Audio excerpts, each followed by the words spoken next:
Zaria awoke some time later, her heart knocking wildly in her chest. Fear clogged her throat, and she didn't know why. The embers of the fire Madame Brown and Philippe started from pieces of fallen and broken timber were all but burnt out.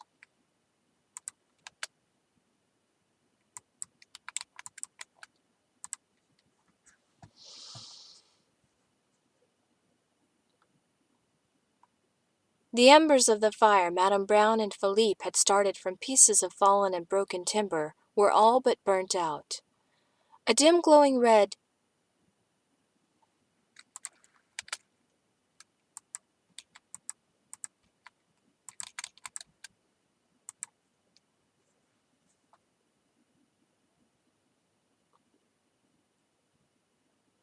A dim glowing red snuggled in its heart was all that remained. A dim glowing red snuggled in its heart was all that remained. She couldn't see anything in the gloom. Her ragged breathing was so loud to Zaria's.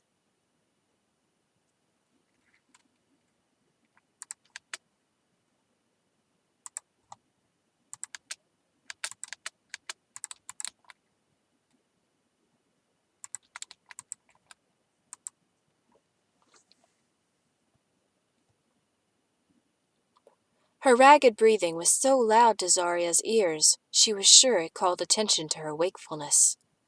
Something was watching her. It could see her in the darkness. She knew it, as surely as she knew the others were fast asleep. Philippe's snores told her so.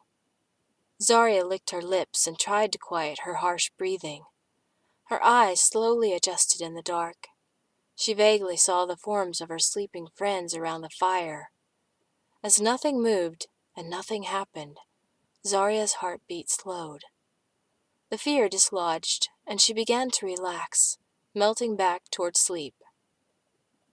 As she was about to slip under, a cold hand passed over her brow, and foul breath filled her nostrils.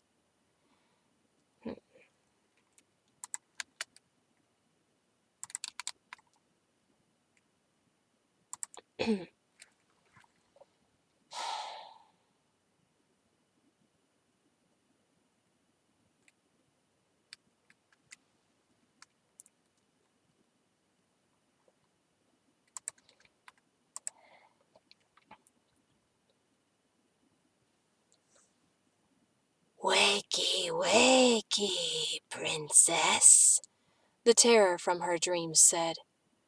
Zaria screamed, or she tried to, but the cold hand clamped down over her mouth. "Now, now, princess, try not to wake your little friends. We wouldn't want them to hurt now, would we?"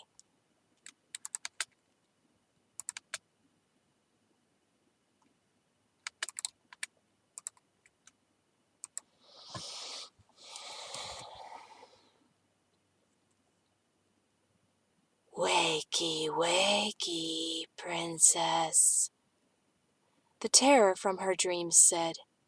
Zaria screamed, or she tried to, but the cold hand clamped down over her mouth. "Now, now, princess, try not to wake your little friends. We wouldn't want them hurt now, would we?" It leaned closer, and Zaria squeezed her eyes shut and whimpered. It laughed, and the sound raised the hair on her arms and legs, freezing her in place. "Your terror is delicious," the specter said as it sniffed the air loudly before sighing with wicked enjoyment. "So tasty, it makes the air crackle. Can ye feel it?" Zaria shook her head beneath the hand holding her. "No? Pity. Or not," it said, cackling at a secret joke, before sobering abruptly.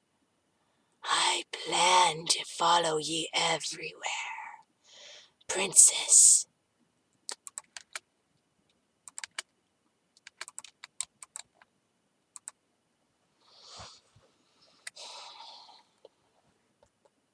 "I plan to follow ye everywhere, princess. Be your shadow. Then, one day, when I've eaten enough of your terror, I will become ye. Surely you've seen the resemblance. She squeaked.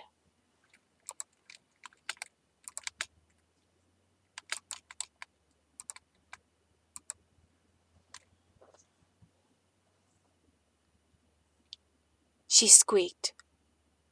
How will I do it? The trollish nightmare asked, guessing what she said.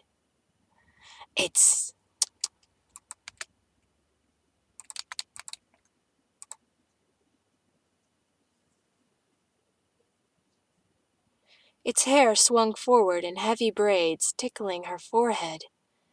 Never mind how, but ye go right on ahead and keep looking over your shoulder. It'll make the process go much faster. It's nearly complete as it is. You're such a fearful little thing, not brave at all. Her heart quaked at the words. They felt so real.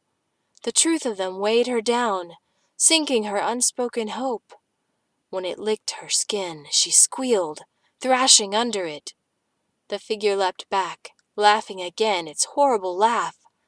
Try to get some sleep, princess. I plan to haunt your dreams, waking and sleeping. Zaria stayed awake all night, hugging herself and hating herself for it, fearful that above all, her actions even now were hastening the reappearance of the terrible, trollish spectre with its gleaming yellow and purple eyes. She must have dozed off eventually, for Zaria suddenly startled awake. Once more her heart hammered in her throat. As she looked wildly around, the fire had been covered in dirt, and a ring of eerily lit faces peered down at her. Take it easy, Christopher chided.